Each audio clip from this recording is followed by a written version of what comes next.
네, 기다려 주셔서 감사합니다. 그러면 지금부터 테크 세션의 두 번째 프로그램인 글로벌 첨단 소재 산업의 A&D 현황 및 동향, 그리고 국내 기업의 기술 확보 전략에 대해서 강연을 시작하도록 하겠습니다. 연사는 IPI의 이홍일 이사님께서 수고해 주시겠습니다. 네, 안녕하세요.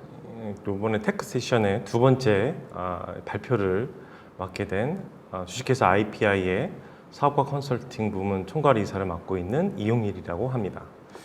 금번 이 시간을 통해서 제가 글로벌 첨단 소재 산업의 A&D 현황 및 동향, 그리고 기술 확보 전략에 관련돼서 짧은 시간 내에 진행을 좀 할 수밖에 없는 상황이 됐습니다. 그래서 조금 빠른 속도로 아마 전달을 드려야 될 것 같아서 이 점 양해를 먼저 부탁드립니다. 금일 전달드릴 내용은 크게 그냥 두 가지 트랙으로 전달드릴 거고요. 첨단 소재 관련된 부분들에 대한 산업 동향, 그리고 두 번째는 세부 동향 및 기술 보유가 어떻게 지금 트렌드화가 되어지고 있는지에 대한 것들을 전달드리도록 하겠습니다. 첨단 소재에 대한 것을 이제 간략하게 설명을 좀 드리면 5가지 신산업, 즉 전기, 자율주행차, IoT 가전, 에너지 신사업 등등 이 주력 산업을 견인할 수 있는 그 고도화된 소재를 의미합니다. 기존에서 우리가 바라보고 있는 소재의 산업과 첨단 소재는 아주 극명하게 좀 산업 소재 영역에서 조금 앞서, 그리고 좀 선진적인 기술 진보로서 산업과 사업 전반에 어떤 밸류를 제공해주는 방향으로 나아갈 것이라고 예측되어지는 부분이라 이해를 하시면 좋을 것 같습니다. 실제적으로 필드에서의 수요는 이 선진국 같은 경우는 점점 더 넓은 수요가 증가되는 현상을 보여주고 있고, 반면에 신흥국에서는 이 글로벌 트렌드가 소재 산업의 수요가 점점 더 확산이 되고 확대가 되는 그런 추세로 진행되어지고 있습니다.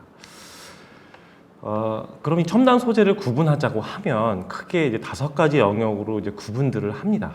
크게 금속 소재, 세라믹, 고분자, 화학, 바이오 5개의 영역으로 구분되어지는데, 각각의 소재 영역 단의 적용 범위는 굉장히 다양하고 아마도 범용적으로 대부분 적용이 가능한 부분이라고 인식할 수가 있습니다.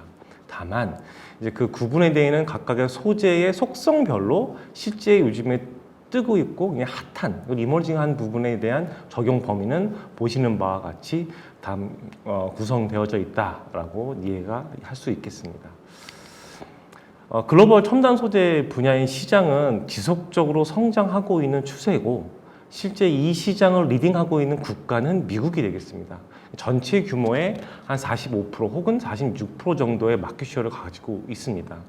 그런데 그렇다 하더라도 기타 이 대륙에 있는 플레이어들도 점차 그 서로의 그 수싸움들이 굉장히 지금 발현이 되어지는 상황이고요. 실제로 이제 아시아 퍼스펙 같은 경우에는 전체 시장이 15% 정도의 시장을 점유를 하고 있는 것으로 확인이 됩니다.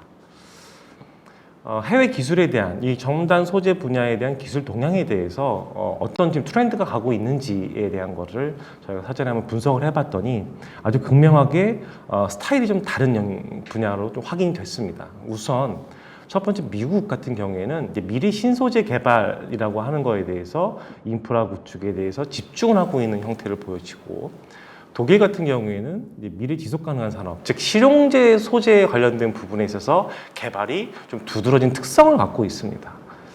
일본 같은 경우에는 이제 산업, 사회, 그리고 경제 수요용 대응형 소재를 연구하는 것이 핵심 테마를 갖고 있으며, 중국 같은 경우에는 부품 소재가 이제 국가 기반 산업이 된다라고 하는 그 명제 하에 대규모로 예산을 투자하고 있는 그런 흐름들을 확인할 수가 있었습니다. 주요 국가별로 좀 특징을 간략하게 전달해 좀 드리면, 미국 같은 경우에는 이제 고성능 소재, 그리고 중요 소재, 적층 제조 관련 그런 R&D 계획을 수립해서, 예를 들어서 듀퐁사 같은 경우에는 첨단 소재 개발을 주력하기 위해서 스테이션을 대규모로 지어서 드라이빙하고 있는 것이 특징이다라고 볼 수가 있습니다. 반면에 일본 같은 경우에는 이제 그 5G 기기에 적용되는 첨단 소재 개발 영역이 있는데 이것이 글로벌적으로 약 한 7배 이상 2023년도가 되면은 성장할 것이라고 예측하고 있어서 이렇게 5G 서비스 단말을 세계 최초로 국내에서 뭐 상용화 출시를 했지만 이 5G의 핵심 소재 부품 같은 경우에는 대일본 의존도가 아직까지 높은 수준입니다. 실제로 보면 이 안에 있는 불소, 유리 안테나 등의 다양한 영역의 소재들을 일본의 기업 혹은 일본의 기업 간의 얼라이언스를 통해 갖고 개발에 드라이빙하고 있는 것이 지금 일본의 국적에 있는 기업들 특징이다라고 볼 수가 있겠습니다. 국내 같은 경우는 어떻게 되느냐라고 하면 현재 2001년도에는 한 10위권이었다가 현재 2020년에는 5위권으로 많이 성장을 했습니다. 그래서 내년도에는 약 한 30조 규모로 성장할 것으로 전망을 하고 있습니다. A&D 관련된 연구를 우리 키티아와 함께 공동으로 진행을 했었는데 올 한 해 이제 마무리를 짓으면서 이 첨단 소재 분야에 대한 부분들을 실제 그 국내에 18대 산업 분야 미래유망 기술의 그 분류 체계가 있었고 산업 기술의 R&D의 소재 기술 분류가 있었습니다. 그런데 이 두 소재 기술의 분류 체계가 이제 공통적이지 않아서 그리고 또 하나는 저희는 또 첨단 소재 관련된 영역에서 분석을 하다 보니 기존에 있는 이 소재 기술에 대한 어떤 분류 체계를 다시 한번 저희가 체계를 구성 작업을 좀 진행을 했었고 저희는 첨단 소재 분야에 6개 분류 그리고 21개 핵심 기술로 재구성하여 분석을 추진하였습니다. 적용 산업은 총 6가지 영역으로 산업이 구분이 되는데 첫 번째 산업으로 이 수송 기기용 첨단 소재 분야에 대한 특징은 평균적으로 한 5% 성장할 것으로 2025년까지요 전망이 되고 향후 메가 트렌드 변화를 하면 저희가 트래킹을 했을 때 주요하게 봐야 되는 이 수송기기 첨단 소재 분야의 기능 소재들은 이 고경량 그리고 고강도, 고감성 이라는 부분에 있어서 기능 소재가 요구되어지는 걸로 확인이 됐습니다. 아시다시피 수송기기라고 하는 것은 보통 우리가 예를 들어 자동차 산업이라고 예를 들 수가 있겠는데 다 뭐 지금 들으시는 분들은 다 아시겠지만 고경량과 고강도는 너무나 익숙한 단어들이죠. 근데 고감성이라는 기능이 첨단 소재 쪽에서도 점차 증가되고 있는 영역이다라고 해서 주목해야 될 부분 중에 고감성 기능 소재가 핵심이다라고 하는 것도 한번 저희가 꼽고 싶습니다. 두 번째는 스마트 정보 전자 부분에 있는데 이 부분도 그냥 유명한 하나의 케이스를 보면 OLED 디스플레이 영역의 소재 산업이라고 보시면 될 것 같습니다. 이것이 이 영역 소재 영역에서 2019년도부터 2024년까지 연평균 성장이 한 23% 정도 증가할 것으로도 또 예측이 또 되어지고 있고요. 에너지 환경 소재 같은 경우에는 16% 정도 성장인데 이 부분은 에너지 환경 소재다 보니까 이제 고출력이나 아니면 장기 신뢰라든가 고내구성 또는 에너지 밀도가 얼마만큼 향상되느냐 이런 쪽의 기능적인 소재 기술 개발이 집중되어지고 있다라고 하는 것을 말씀드릴 수가 있습니다. 네 번째로 바이오 헬스 소재 같은 경우에는 이제 바이오 헬스 영역이기 때문에 이 기후라든가 사람 중심이 되겠죠. 사람 에너지 안보 식량, 수자원 이런 쪽의 영역에서 더 크게 보면 또 바이오 화학 영역까지도 산업들이 핵심 기술로 이제 부각되는 요소로 확인이 되었습니다. 마지막 6번째는 이제 극헌 환경, 즉 안전 소재 분야인데요. 이 극헌 환경 소재라고 하는 영역이 집중해야 될 분야가 또 된다라고 또 저희가 판단을 했는데 예를 들면 항공, 발전용 복합체 소재 시장은 연평균 6% 정도의 성장률을 가져갈 것이다 판단이 되고 이 극헌 환경 소재 분야 안에서의 핵심 기술 수요 영역은 고내열, 고내식 극헌 환경 대응 소재 혹은 이 소재를 발굴하고 찾는 것에 대한 연구가 전산모사 아시다시피 컴퓨터 시뮬레이션 기술을 가지고서 이제 수요를 파악하는 이런 영역으로 이제 확대 드라이빙하고 있다라는 것도 확인이 됩니다. 소재 공정 기술 분야 영역에는 이제 3DP라고 해서 3D 프린팅 관련된 영역이 굉장히 급격하게 성장이 될 것으로 저희 전망 또한 하고 있습니다. 첨단 소재 분야의 6가지 영역을 다 같이 한번 저희가 스펙트럼을 좀 보면 이것을 분석하기 위해서 이 IPI 본사에서는 이제 98년도부터 이제 작년까지 대상으로 한 이 글로벌 대상의 약 4만 건의 기술들을 저희가 모두 모집단을 해서 분석을 진행을 했고 실제 이제 2016년도까지 최고 피크를 치고 나서 그 이후에는 점차 하락하고 있는 수순으로 확인은 좀 됐습니다. 근데 비중을 따져보면 저희가 첨단 소재 분야의 기술들을 분석한 결과 전체 비중은 수송기기 영역이 약 45%, 스마트 전자가 한 19%, 스마트 제조가 한 18.4% 정도가 비중을 차지하고 있는 특성을 보여주고 있습니다. 이 분야별로 그러면 국가에 속해 있는 기업들이 어디가 있고 가장 드라이빙을 어떻게 하고 있는지에 대해서 국가별 점유율을 다음과 같은 표로 저희가 정리를 해서요. 21개 분야의 국가별 점유율 통계를 한번 내봤습니다. 이것은 나중에 서비스 드리는 이 풀팩을 확인하시면 내용들 더 확인할 수 있을 거라고 생각을 합니다.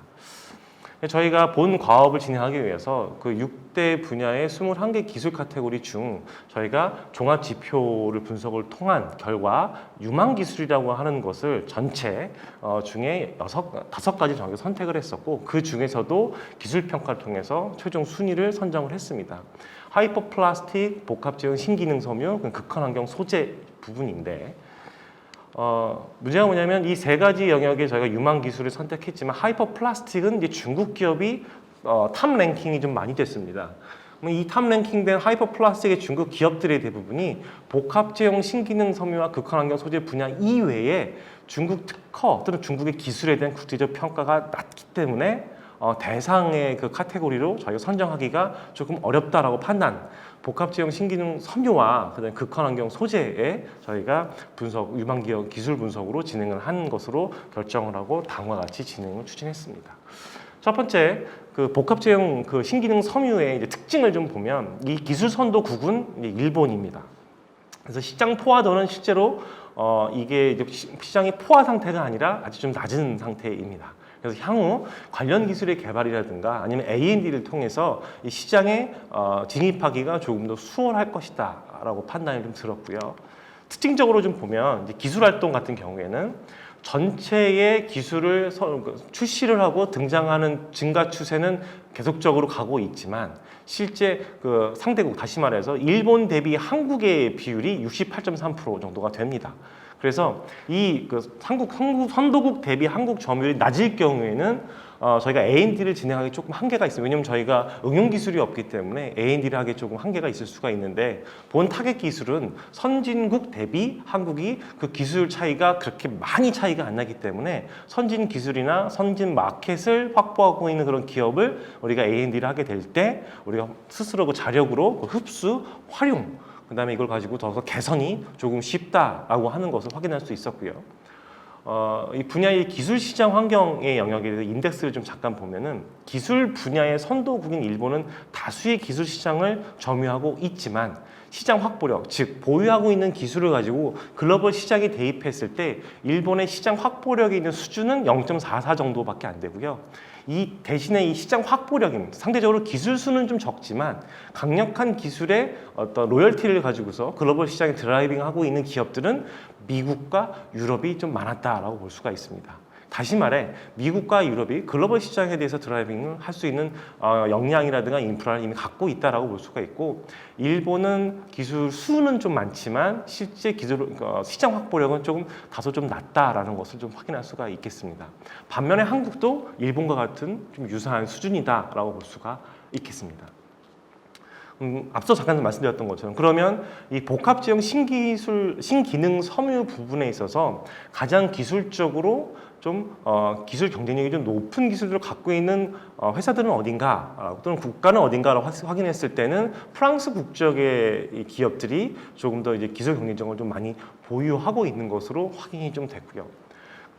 반면에 이 기술 이제 선점도 기술을 선점하고 있는 그 선점 즉 전체 시장에서 기술을 많이 갖고 있는 국가는 앞서 말씀드렸던 것처럼 일본 기업으로 볼 수가 있습니다.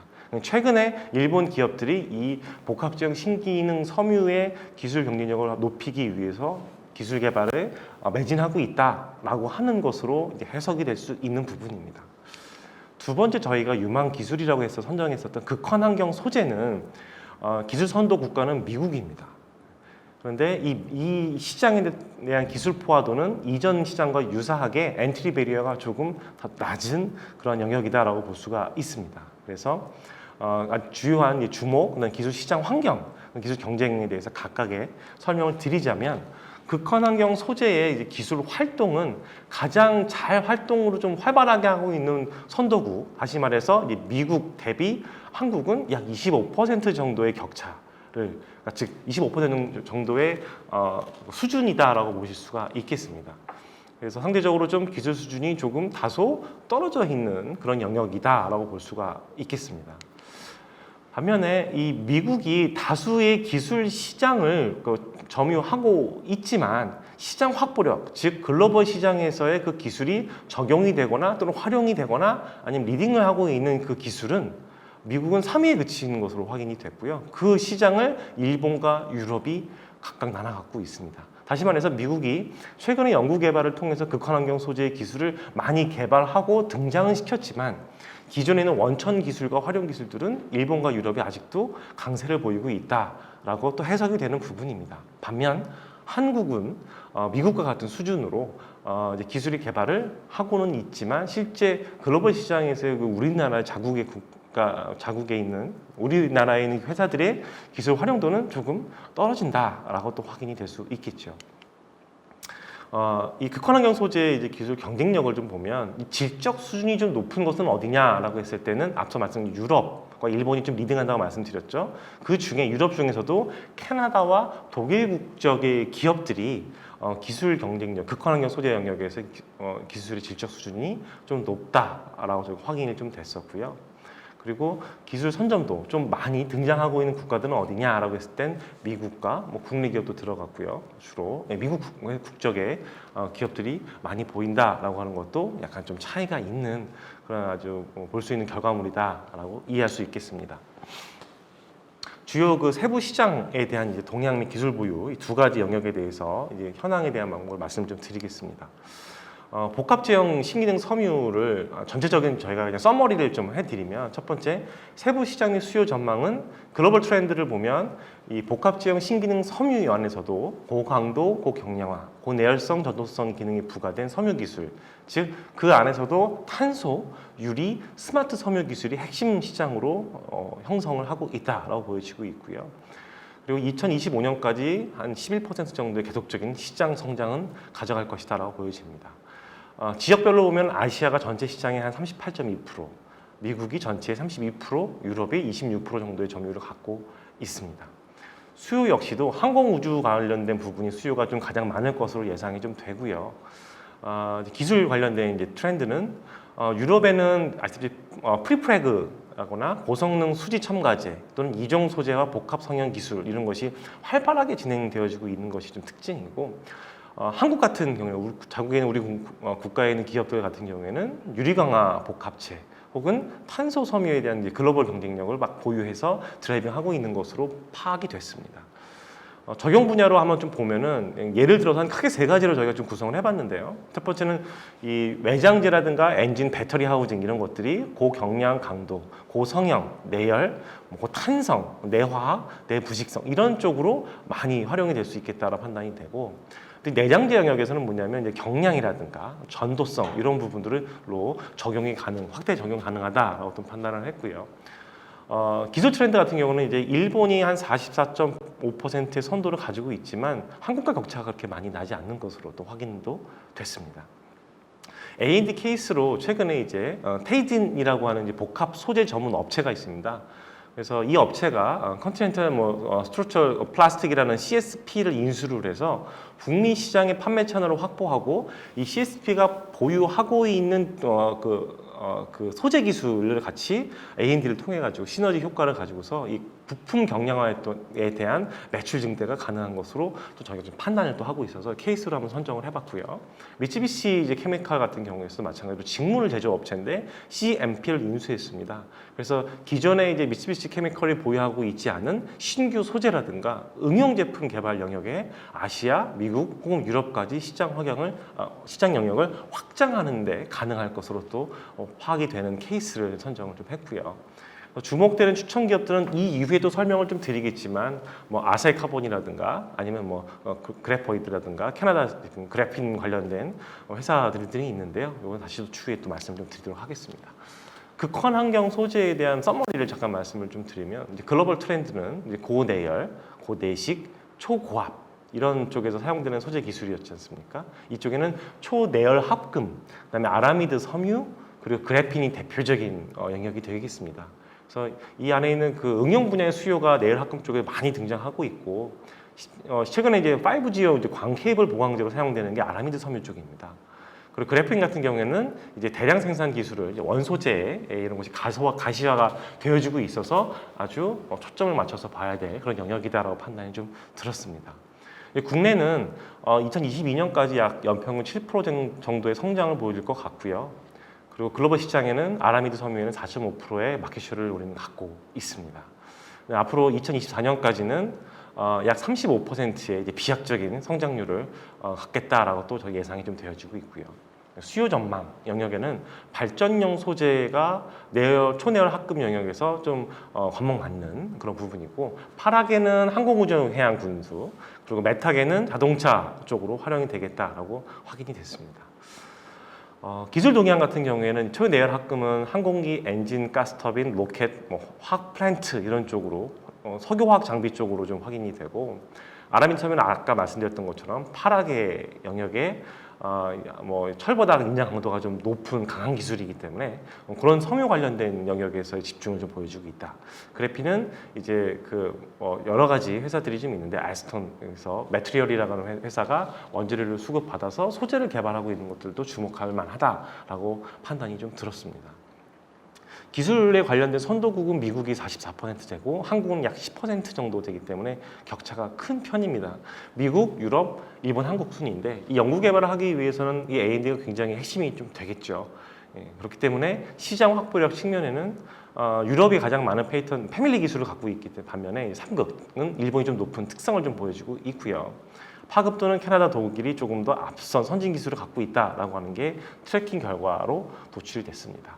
AD 케이스는 간단히 말하면 PCC라는 회사가 자사 단조의 원료가 되는 이제 니켈 기반의 빌릿을 자체 수급하기 위해서 이걸 이제 R&D를 하고 하기보다는 차라리 그냥 스페셜 매트리얼을 그냥 인수를 해서 이거에 관련된 기술 확보해서 확장을 하고 드라이빙 한다라는 그런 케이스가 하나가 있었고요. 그다음에 아비언트라고 하는 이제 폴리원이라는 그런 회사가 있었는데, 이거 마찬가지로 이게 파이버 라인을 인수해가지고 마찬가지로 5G 네트워크에 관련된 이익을 증대할 수 있는 기술을 더욱더 한번 확보했다라는 것이 좀 이슈가 되는 A&D 케이스가 돼서, 이것도 마찬가지로 저희가 정리를 해서 제공을 좀 보여드리고자 합니다. 주요 추천 기업은 뒤후에 다시 좀 말씀 좀 드리도록 하겠습니다. 복합제형 신기능 섬유에 대한 영역에서 이제 시장 정의는 저희가 카본, 유리, 그다음에 스마트 파이버라고 저희가 구성을 좀 했고요. 이 탄소 섬유에 대한 부분들은 여러분 모두 너무 잘 아시는 부분이기 때문에 굳이 언급을 좀 안 하겠습니다. 아마 전반적으로 다 적용되는 분야가 되겠죠. 첫 번째 이 카본 영역을 먼저 보면은, 이 초기에는 굉장히 높은 가격대를 형성을 해서 이제 항공기라든가 아니면 좀 고가형 소매품에 보통 적용이 됐었는데, 90년대 중반 이후에 용도 개발이라든가 성형 공법이 좀 개발이 돼서 지금은 항공, 육상 수송, 에너지 쪽으로 높은 수요를 보여주고 있는 것이 트렌드가 됩니다. 글로벌 시장은 아시다시피 계속적으로 증가하는 추세가 되어지고 있고요. 아마도 2025년은 7조 정도의 시장 수준이 될 거다라고 또 판단이 좀 되어지고 있습니다. 국내도 마찬가지로 2011년까지는 적자를 봤었는데, 이제 18년 이후에는 이제 흑자로 전환이 돼서 아마 작년에는 약 3천만 부를 달성한 영역 소재가 됩니다. 그래서 탄소 섬유에 대한 수입하는 보통 그 국가는 이제 일본이 가장 많고 미국 정도로 구성이 됐다라고 하는 것이 좀 있는데, 국내 탄소 섬유의 이제 시장은 이제 대일과 대비 의존도가 좀 높은 것이 좀 특징을 보여주고 있는 것이 시장의 현황이고요. 그래서 수출 중량을 기준으로 봤을 때는 이제 증가율은 당연히 나타나지만, 어디에 좀 더 포커스가 되냐라면 항공 우주보다는 육상 수송이 조금 더 많은 것으로 확인이 좀 됐습니다. 이 글로벌 시장도 마찬가지로 계속적으로 증가하고, 아마도 2030년 되면 약 한 450억 달러가 되지 않을까라고 시장 예측을 좀 하고 있습니다. 이 탄소 섬유 영역에 있어서 수송기기 분야, 복합재 신기능 섬유 내에 탄소 섬유 기술을 갖고 있는 주요 키 플레이어 현황을 좀 보면 다음 보시는과 지금 가는데요. 도레이라든가 도텍스, 미쓰비시 이런 회사들이 주요 기업이 되겠고, 이 주력 분야도 마찬가지로 항공 우주에서부터 자동차까지 다양하게 포지션을 가지고 좀 있습니다. 두 번째로는 이제 유리 섬유 부분인데 이제 매트릭스의 이제 전기 전열성 또는 화학적 내구성이 이제 우수한 유리 섬유를 강화제로 사용해서 설계한 고기능적인 제품입니다. 이런 것이 아시다시피 복합제형 유리 섬유가 점차 이 뭐 시장에 있는 보통 이 제품들에 많이 적용이 되어지고 있는 특성을 좀 갖고 있어서 대부분 강화 플라스틱, 가소성 플라스틱 그리고 뭐 석고라든가 이런 쪽으로 확대가 되는 것으로 확인할 수가 있겠습니다. 예. 대부분 여기에는 이제 무기질 섬유가 보통 적용이 돼서 탄소 섬유 대비 가격이 경쟁력이 있다는 게 큰 특징을 볼 수가 있습니다. 유리 섬유 적용 부분에 이렇게 그 신기능 섬유로서 규모는 점차 증가하고 있는 영역을 또 볼 수가 있고요. 국내도 마찬가지로 육상, 항공, 기타 수준으로 진행이 됩니다. 글로벌의 주요 플레이어들은 아시다시피 차이, 중국에 주신 회사가 있고요. 그다음 어운스 커닝이라는 미국 회사가 또 있고 니폰 뭐 일렉트릭 글래스라고 하는 회사가 주요한 키 플레이어가 되겠습니다. 셋째로 스마트 섬유 같은 경우에는 IT 기술 접목된 섬유입니다. 그래서 과거에는 이제 보온이라든가 이런 영역에 이슈가 있었다면 지금은 섬유와 그다음에 적합한 ICT가 같이 융합이 돼서 이제 활용이 되어지는 고효율 통신 기술 개발로 이어질 것이다라고 저희가 예측되어지고 있는 부분입니다. 마찬가지로 시장은 굉장히 긍정적으로 다 평가가 되어지고 있고요. 국내 시장 역시도 긍정적인 시그널을 보여주고 있습니다. 근데 극한 환경 소재의 시장 정의는 이제 메탈이 있고, 근데 파이버가 있고, 기타, 즉 초내열 합금, 그래핀, 아라미드 섬유 이렇게 구분으로 보실 수가 있습니다. 초내열 합금이라고 하는 것은 1000도 이상의 고온을 견디는 상용 합금 대비 고온 특성이 매우 우수한 합금이다라고 보실 수가 있겠습니다. 보통 이쪽은 발전 화학 플랜트 이런 장비의 내열 부품으로 보통 적용이 되고요. 마찬가지로 초내열 합금의 글로벌 시장도 긍정적으로 보여지고 있습니다. 초내열 합금의 수요 시장을 보면 보통 항공이 한 60% 이상의 수요가 증가될 것으로 보고 발전 산업 쪽으로 보통 보여지고 있고요. 니켈 합금 영역은 실제로 좀 이렇게 트렌드가 좀 진행하고 있다라고 그냥 여러분께서 보시면 될 것 같습니다.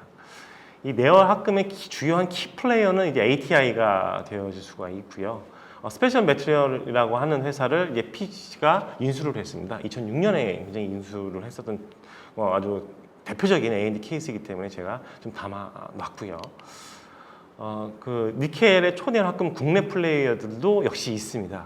그런데 이제 좀 안타까운 부분은 뭐냐면 이제 내식성이 즉 단련용 초내열 합금과 내식성이 우수한 니켈기 합금 등 제작하는 수준 정도로 되어 있어서 이거를 조금 더 뛰어넘는 기술들이 좀 발현이 됐으면 하는 안타까움을 갖고 있는 그런 부분이 되겠습니다.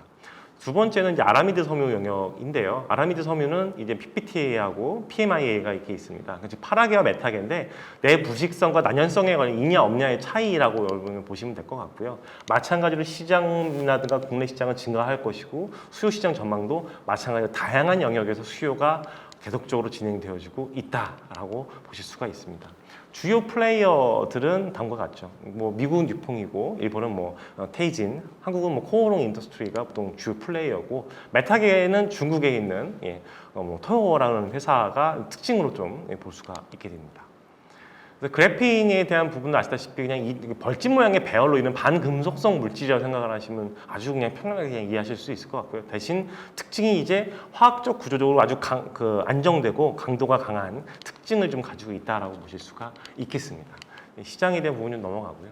그래서 이제 현재 그래핀 시장은 이제 하이 포인트를 이미 지나서 그 이제 응용 제품이 최근에 막 출시되고 있는 단계다라고 보실 수 있을 것 같습니다.